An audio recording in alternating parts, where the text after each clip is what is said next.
come to that point you just said there. I remember when I used to talk about my grandfather, who I spent a lot of time growing up with. I said even when he was 79 and going into his 80s, he was still planting coconut trees and mango trees. And Amen. he knew when he were planting them that he would never pick any Amen. fruit off those trees. Amen. But Amen. the discipline and the culture is you gotta keep on planting. Amen. Yeah. And that is my concern for our people and our country, and our region, because again, I represent an institution that is regional in its focus. The university is a 17 country community. Mhm. Many people think that UWI is only Jamaica, where we have Mona campus in Kingston and the Montego Bay campus in St. James, or that we have the Cave Hill campus in Barbados, or the St. Augustine campus in Trinidad and Tobago. We also have a physical campus in Antigua and Barbuda. That's called the Five Island campus. And then we have satellite campuses across the rest of the smaller islands. St. Kitts, Nevis, Anguilla, St. Lucia, Grenada, all of those other countries, because we are in 17 countries. And we have representation in all 17 countries, including Bermuda, Belize, the British Virgin Islands, the Cayman Islands, Turks and Caicos. All of those countries make up the UWI community. So 17 countries of the English-speaking Caribbean have come together to try and focus on the education of the people of its region. And I'd be the first to say, them not get it right all the time. I'm not. It's a constructive criticism of the institution that I represent. And like everything else, there's always room for improvement. But at the same time, I think it is indisputable that the university in its 75 years of existence has been at the nucleus of the progress and the development of our country, of our region rather, and continues to focus on that. Um, um, it's an institution that has not marketed itself very well, Trevor. Well, I've talked about that because on the SosoBone Media Network website, I've actually placed the link for UWI TV. So when you go to that platform, Thank you. yes, you can actually just click and you're and watch UWI TV on the platform. Some of the dynamic discussions that take place with Dr. Vereen Shepherd and Sir Hilary Bickers and all these guys, I'm like, we are blind to all the light, to that light, you know?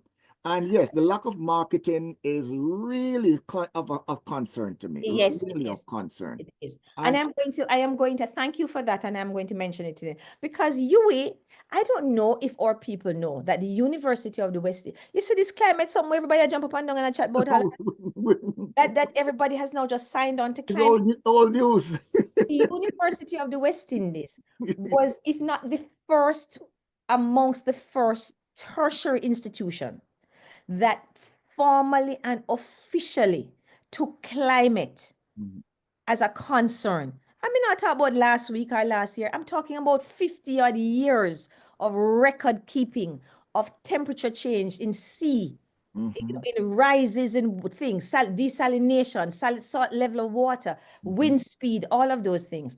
Because the institution recognized, and I'm very happy that so many of our people now recognize that for the Caribbean, climate is not about sun, sea, and sun. Mm, mm, mm, mm, mm, mm, mm. For people who come to visit because of our weather, and it is a vacation destination and an entertainment space and a relaxation space, for us, climate is at the very nucleus of our existence. Aye, We get our food from it. We get yes. our energy from it. We get our water from it. Mhm. We provide a livelihood, and whole economic system is built around that. And so it has always been of concern. And the University of the West Indies has been at the forefront of this climate conversation for many years. But So but but but I I I have to keep on interrupting because that's how me and you and I yes, talk. man, I saw it all. But the Caribbean has one of the strongest brands in the world. It was the center of the British Empire. Okay. Among other things, when you think about Pirates of the Caribbean, the movies that they put out, I mean, where else could they generate anything like that? Where else in the world? But you talk about the climate conversation, and we have been at that. We've been at the center of that conversation. We are also the entertainment capital of the Yes. world. Yeah, We're that's the also the brand. sports capital of the world. That's the Yeah. brand. We are also the cultural capital of the world. So, and I mean, we could drill down into that. We may have the best coffee out of Jamaica. We have the best chocolate out of Trinidad. And I mean, we could go on and on. Yeah. So we have the best sports, you know. Mhm. So there are so many things. And for me, I must tell you, one of the things that I am most proud of personally, as a Jamaican and as a Caribbean person, is that we are without dispute, we are, it's certainly in the 20th century, we are the leaders and amongst the first to have this conversation on the global stage about human rights, justice, and equity, and the existence and the authority and the autonomy and the importance of the Black race by Marcus Mosiah Garvey. Me take that, listen, if me was a direct relative of Marcus Garvey, nobody couldn't proud of. As a matter of fact, me I try to see if me I'm not related some way, because me take that there's something personal, Trevor. Well, let me tell you something. Let me The tell you most something. contemporaneous Let me tell you something. civil rights leader, in My my opinion, is Marcus Garvey. my mother had two sons, so I have one brother. I, from the mountains, classify myself as a Maroon because all the territories up there was Maroon territory my father come from. And my brother is a Garvey. So I'm like, hold a second. Did my mother know what she was doing when she had a hanker over here and a hanker over here? Yes. So I have a lot of cousins, nieces and nephews that are Garveys. And Amen. I'll drink to that. they still gather in St. Anne every year for that clan meeting that is going out. A lot of people don't know about that. The clan is gather every day down there to talk and just to culturalize themselves. I didn't know that. Yes, So, and again, kicking back to the UWI, 99% of the people in our diaspora does not know when the university was formed, what was the conditions under which it was formed, how many buildings they had when it was formed. That they don't understand that it formed a little folk club. Absolutely. You know, I'm so glad you raised that, because UWI was established in 1948. And it was established by some commission. I was about to say the Moyne Commission, but I could be wrong. I'm not it. But it was established by a commission out of the United Kingdom, who were our colonial masters at the time, to provide education in the region. Really doctors, not so much education as doctors.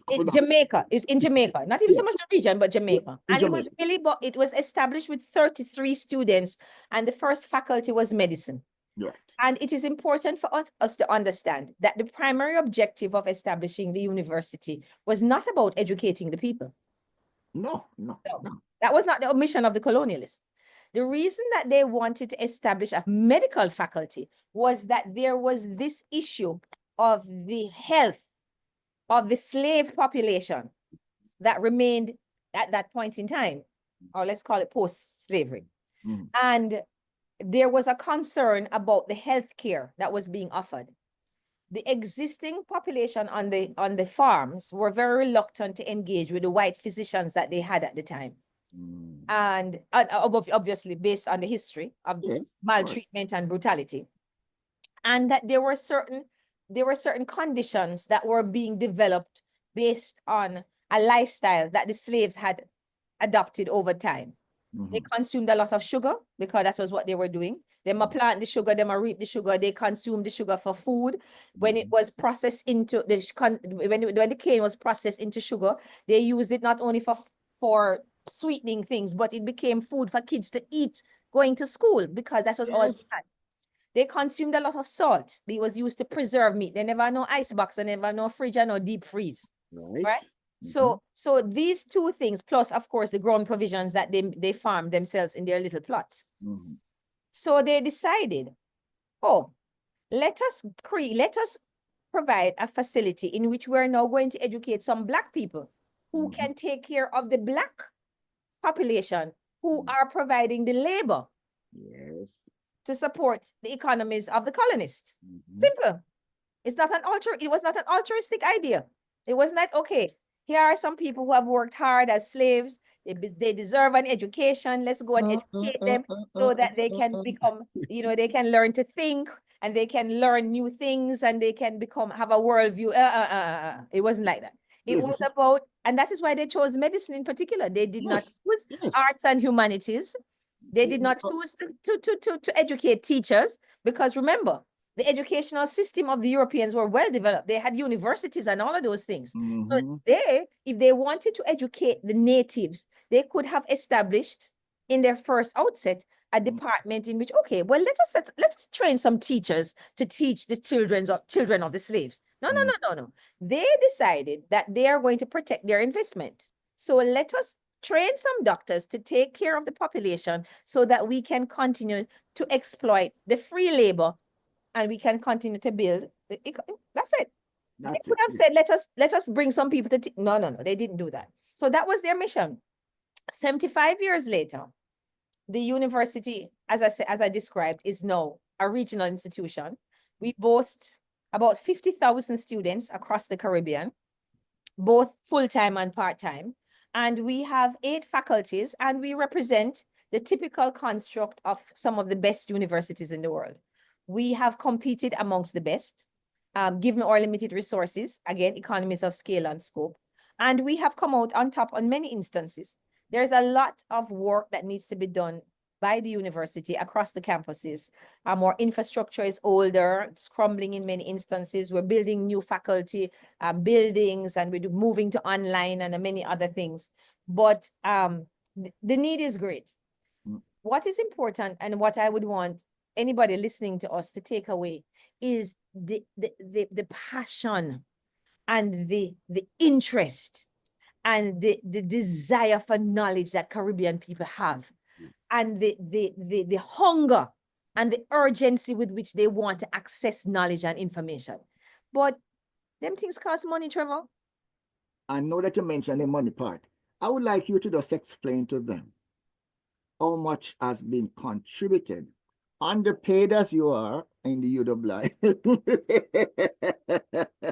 But that's something about I may go lose my work. No. Let me tell you something. You talk about the pay part, but that's not about it. But on a serious note, I'm so glad you asked that, and thank you for bringing it. So our university, with all of its limitations, has been able, and over the last 75 years, to deliver an education that is second to none.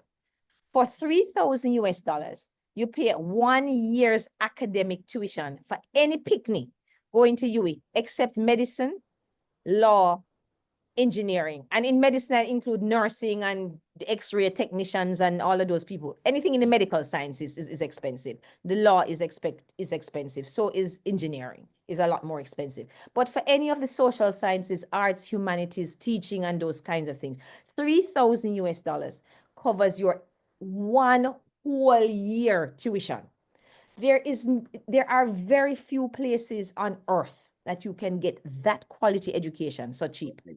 Even in this great state of New York, in which your SUNY subsidized for New York State, $7,000 if you go to SUNY school, if you don't get a state subsidy, that's just for the tuition. And the quality of the education. I mean, the University of the West Indies has, to its credit, 2 Nobel laureates. Enough big university are foreign here, so who not have not even the L, much less the Nobel. Right? And we alone. And again, it's not only about the institution, Trevor. What I want always to share with people who listen to what I have to say is the genius of the Caribbean people that needs an opportunity to be explored, exploited to their benefit and to the global community. And the desire, because if you have the genius and an ambition, a source of something, and to use your phrase, a source of thing. But our people, by and large, and I'm talking the average, because some are worthless. I'm not disputing that. But I'm talking about the average Jamaican person, the average Caribbean person, Trevor. We're ambitious, we're talented, we want progress, we like nice things, we love have intel. One of my favorite things that I miss about being at home is to just drive up a one country bar and listen to 2 drunk men and have a conversation. Oh, yes. Or to be a fly in the wall and watch a domino game while they're playing. because the things that they're talking about go well beyond whether it's a double six or Yes. it's a three or it's a blank. In those environments, they talk about politics, they discuss governance, they discuss ethics, they discuss religion, they discuss marketing. It may not be in the format that you do it in an academic environment, but when you dissect it, and strip away all of the frou-frou about whether you're talking about distinctive competence or competitive advantage, whether you're talking about a bicameral parliamentary proceeding, or you're talking about a ministerial this, whether you're talking about Congress, or you're talking about electoral college. Them I talk about, Yes. man palm down the double six, him say, Yeah. yes. And Listen. that is why them thief the money, because so. This is an expression of just sheer understanding of what it is that is of interest to him at the time. I like to judge my people on one word, the word I call respect. Yes. The word I call respect. Whether you finish UWI or only finish Sunday school. If you see a young man walking down the road with his girlfriend beside him, and after if the girlfriend pass, you turn around and whistle her. Him turn around and he say one thing to you. Is respect you don't have for me? Is respect you don't have for me while you're whistling my woman? And he doesn't have to finish Sunday school to tell you that, Absolutely. Absolutely. it's trouble you're looking for. You understand? Absolutely. I won't use the other word that he would use. Yes. He Yes. just let you know, say it's trouble you're looking for. Yes. Because that sense of respect is so deeply, embedded that sometimes I even say that some of the things that happen down there now that we're concerned about is because the respect is unbalanced, because we're probably losing the respect that we used to have for each other. Yes. I mean, it seems to be a global phenomenon. I remember a Jamaican prime minister who is still with us had a program, talked a lot about values and attitudes, and was trying to, I think, generate a discourse amongst our people about values and attitude, and and I think the objective of raising it at the national level was to encourage a dialogue and a discourse across the nation, and to be able to encourage the conversation at the kitchen table. Yes. I am not sure. I know it's like everything else in Jamaica is a 7-day wonder, but it is something, that matter that you have raised, I think, is germane to how we progress. And in the absence of that, our progress is going to be very stilted. It is going to be intermittent, and it is certainly, it is not going to be in the space and at the pace that we deserve and we would like. You remember when you were growing up, you could not pass an adult on the street without saying morning, ma'am? Listen. Morning, sir. Because I come to foreign as a big, my grandmother would say, big old grayback, as an adult. I still walk into rooms when I go to the dentist, or go to any, where there's a space and enclosed and there's a group of people. I go to the dentist, or I go to the doctor, or wherever, and there are a group of people. I don't do it when I get into an elevator unless it's in a building that I'm familiar with the building. But when I go to spaces like that, I say, half of the people them not answer me, but me not care. I'm coming. I say good morning, good afternoon. I know people look at me very strange. Some people pull up their head. But if I don't do it, I feel like my mother would not have been proud of me, or my grandmother would have said, you're taken away from yourself, and you don't need to do that for anybody. You understand me? Yeah. And I also listen.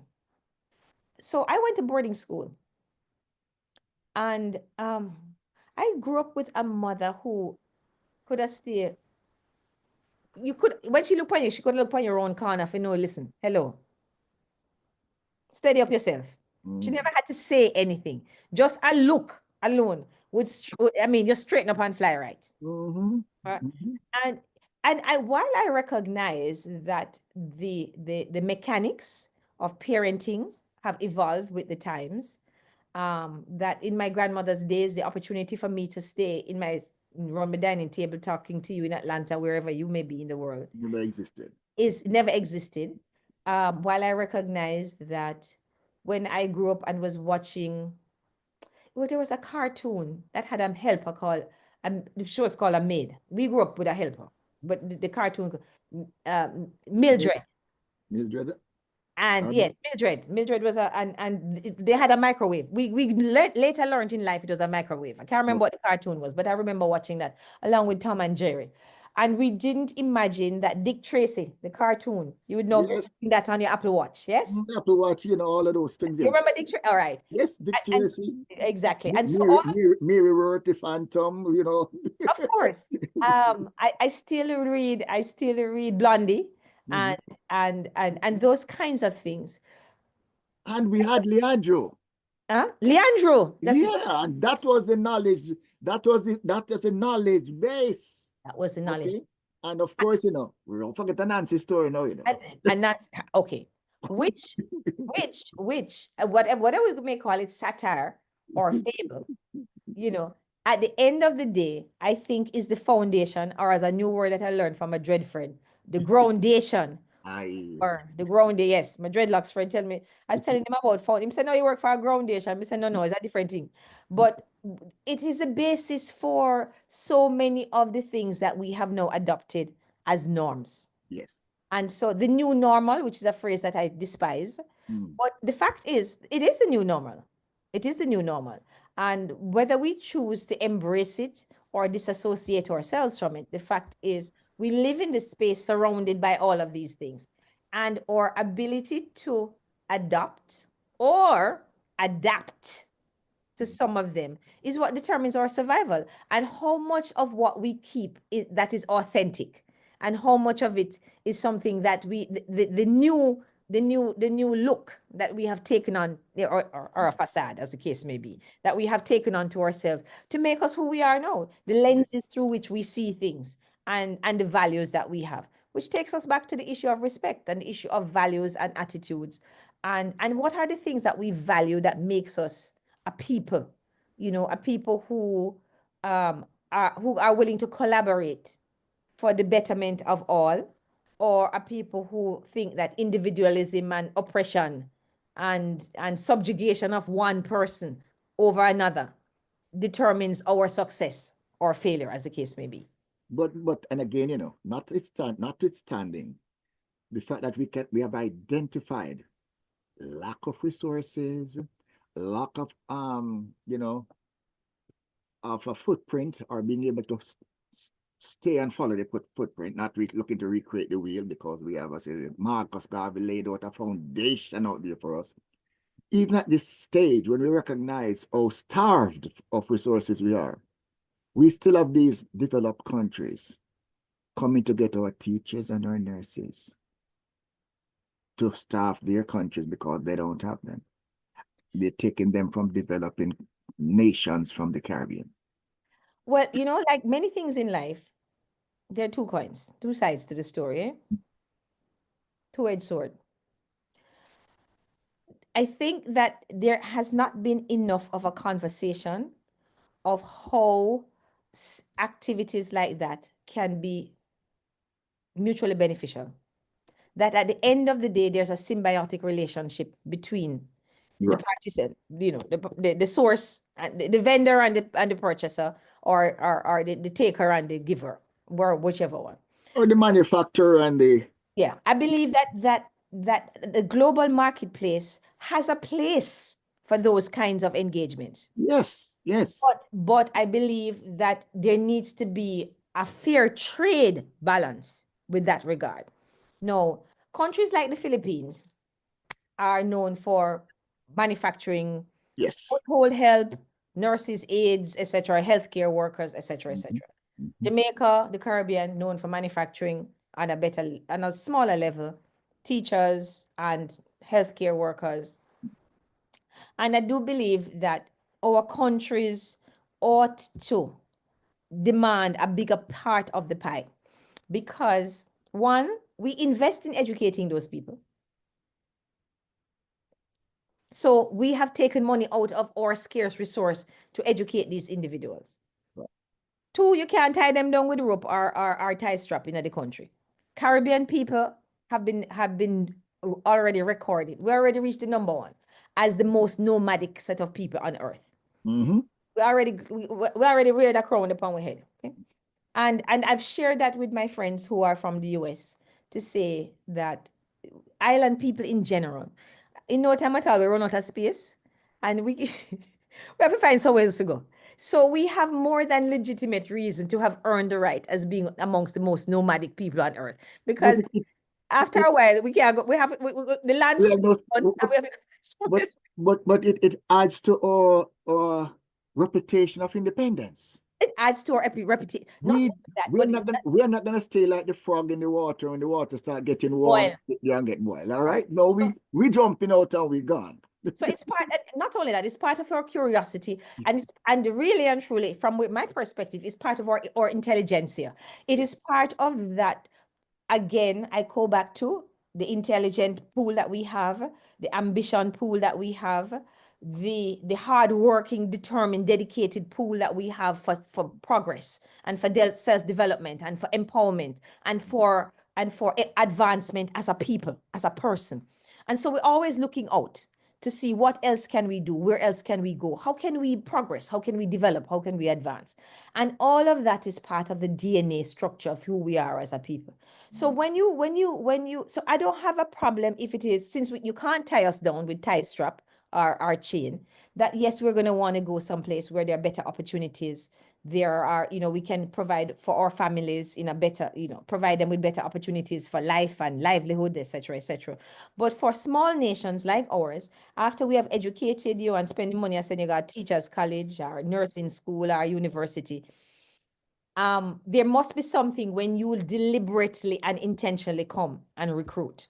Yes. We will help you. We will help you drive you to the airport, go drop you off, And Norman Malina, have we even gallery again? But we will organize. We have some people who come and send you off. And we will arrange for some people meet you at JFK and welcome you. We will beg a friend and come with balloon and welcome you, because we believe that any opportunity that is going to allow you to develop and prosper as an individual is what we're about.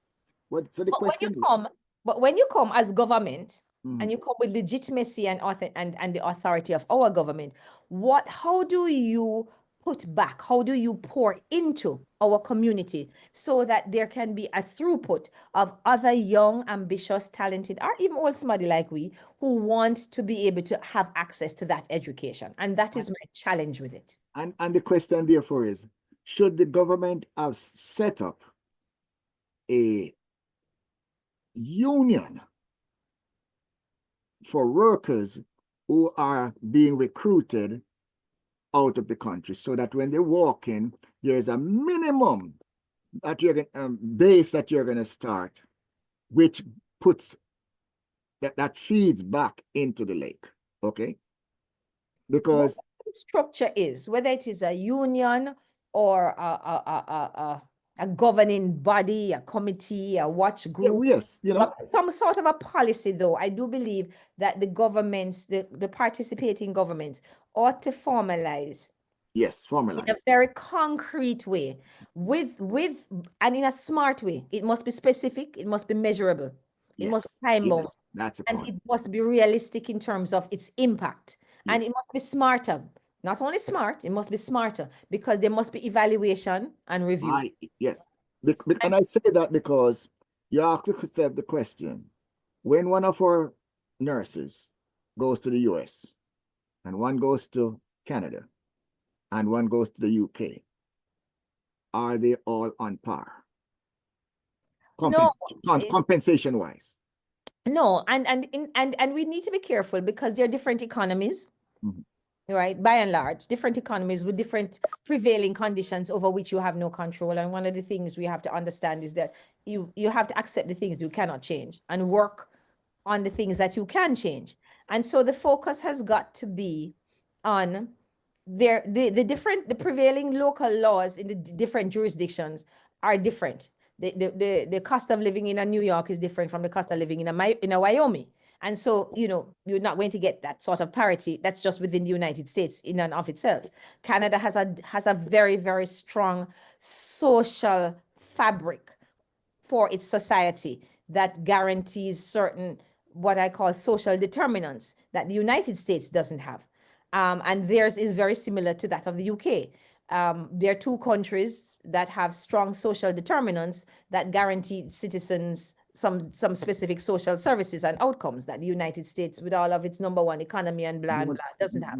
So those are the things that are outside of our control. The things that I think that such an entity or such a conversation should focus on is the country that is training, which is the Caribbean.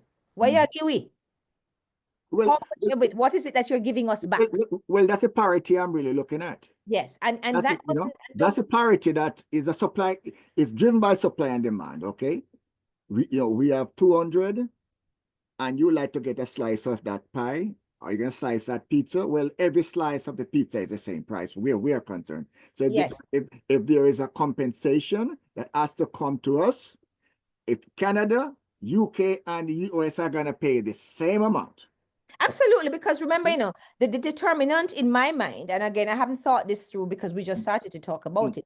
The determinant is not what you are going to do when they get there. My determinant is the cost that we have of training, and that figure is already passed. That figure and that is what I'm trying to establish. Exactly. So there must be something there. And please do not come and insult my intelligence that telling me that it come out in the wash in the trade agreement and in the US aid and in the CEDA, the US aid from the USA, and in the CEDA aid from Canada, and in the princes and the queens, the king's contribution to SOS Village in Montego Bay and no. This is a different conversation. We are talking about this particular thing, and this is what we need the money for. Yes. And as such, and it's not that hard doing it, Trevor. Because I sometimes say that maybe because our government does not stand up for people coming out of the country. Okay? Because, you have to restock the farm. You have to restock the farm. But not only don't you have to restock the farm, but you can develop this as an industry like the Philippines. In the Philippines, and so it adds to the overall economy. It's like plant, if it's an agriculture thing, this becomes an industry. Yes. And I mean, just look at remittance being the second largest foreign exchange earner for countries like Jamaica. These are the same people who contribute to the remittance portfolio. Yes. Exactly. So we understand some of the benefits at the macro level, but at the micro level, which is what you are talking about, for me, it's not no-brainer. Ray Charles dead and blind and can say that. And that's why I use the word union, but that's what I really meant. That yes, a coordination of the so that those who are smarter in negotiating does not get more than those who might not be as talented in negotiating. Right, because absolutely, because the payment is for the cost of training these people to the Jamaican government. But the other thing that I also want to mention before we go is I'm concerned about, I don't know, did you take a glance at the educational reform? I may have the report wrong. That report that was the distinguished UWI alum, led by Professor Orlando Patterson, Harvard renowned sociologist. The Patterson report, yes. Patterson report, okay. And I am concerned, and not only about Jamaica again, because my work environment tends to be very Caribbean in focus, but Jamaica, about how we look at the education for the Caribbean in the future. I am concerned because there are some things that I think are being done, I'm sure, in pockets, in bits and bytes, but I'm concerned about the educational policy for my country, Jamaica, and for the Caribbean region, because I don't get a chance to read everything, Trevor, but I still feel that we need to focus on enhancing accessibility and equality and some kind of equity for the education in Jamaica. But even if we don't get a chance to read, we still see the results, and the results tells us that we are not making the progress that we should. Okay. We need to focus on that, enhancing the accessibility. We need to focus on improving the infrastructure and utilizing technology to get that economy of scale. Because look what more we do. Look how long we are talking and nothing. How much? Look here. You know, I have been, you know, me outspoken, sometimes very critical of my diaspora. I have gone public and asking them, for example, please do not invite any of the ministers of the government to come up here to speak to us. Okay, do not invite any minister of the government to come up here to speak to us. If you really want to do something, invite the people that are heading up our universities or, you know, let them Yes, or colleges, yes. or colleges. Yes, Okay, I agree. you know, Invite the people who are at the front line because yes, I'm concerned about the alignment of our education with our workforce needs. yes, No, that those things concern me. I am yes. concerned about research and innovation. Mhm. You know, those things, the absence of a prolific research and innovation focus worries me. I am concerned about, and me and you gonna get in trouble with this one.